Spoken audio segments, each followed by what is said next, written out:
আরমান মোল্লার যে পরিবার, সেই পরিবার তার সন্তানরা এতই দরিদ্র যে তাদেরকে এতিমখানায় পাঠাতে হচ্ছে।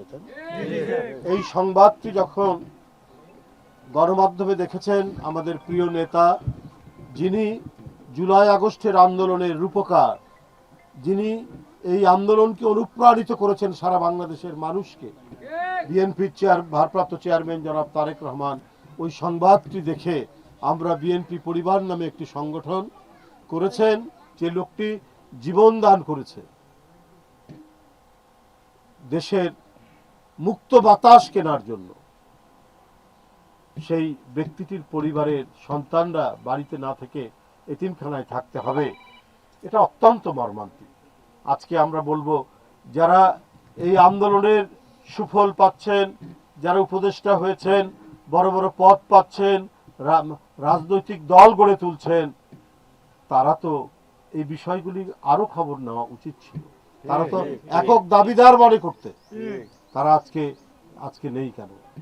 আজকে অনেক কথা শুনি যে এই কি বলে যে মানবিক করিডোর দেওয়া হবে, পরে শোনা গেল যে না, দেওয়া হবে না। এক একজন উপদেষ্টা এক একজন এক এক কথা বলছেন, কত কথা বলছেন।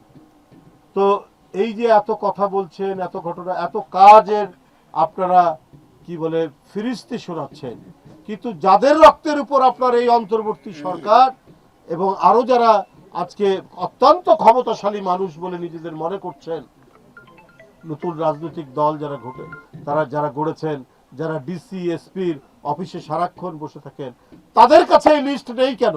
কেন আরমান মোল্লার ছেলে আজকে এতিমখানায় থাকবে?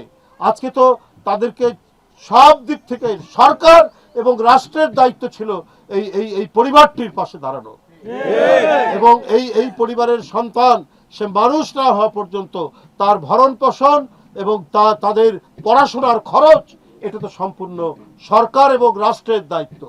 যে ব্যক্তিটি নিজের জীবন দিয়েছে, তার সন্তানরা আজকে এতিমখানায় চলে যাবে, এটা হতে পারে না।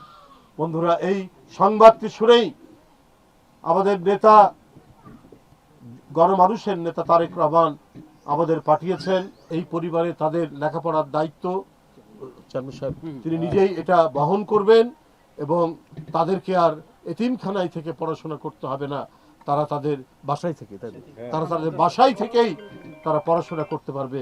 এই দায়িত্ব তিনি নিয়ে আজকে আমরা বিএনপি পরিবার আমাদের মিথুনের নেতৃত্বে আমাদেরকে পাঠিয়েছেন। এটি এখানে গ্রামবাসী এবং সবাইকে জানানোর জন্য, বিশেষ করে মিডিয়ার যারা ব্যক্তিরা আছেন, সাংবাদিক ভাইরা আছেন, তাদের কাছে জানানোর জন্য যে আমাদের ভারপ্রাপ্ত চেয়ারম্যান তিনি দায়িত্ব নিয়ে পাঠিয়েছেন। যাদের রক্তের উপর আজকের এই সরকার এবং আমরা যারা আজকে রাজনীতি করার সুযোগ পেয়েছি, এক ভয়ঙ্কর দানবের যে রক্তের উপরে ভয়ঙ্কর দানবের পতন হয়েছে। আমাদের চলাচলের কোনো নিরাপত্তা ছিল না, দিনের পর দিন কারাগারে থাকতে হয়েছে, শত শত মিথ্যা মামলায় আমাদের জীবন যাপন করতে হয়েছে। সেই জায়গা থেকে তো মুক্ত করেছে এই আরমান মোল্লারা, তার সন্তান কেন এতিমখানায় থাকবে?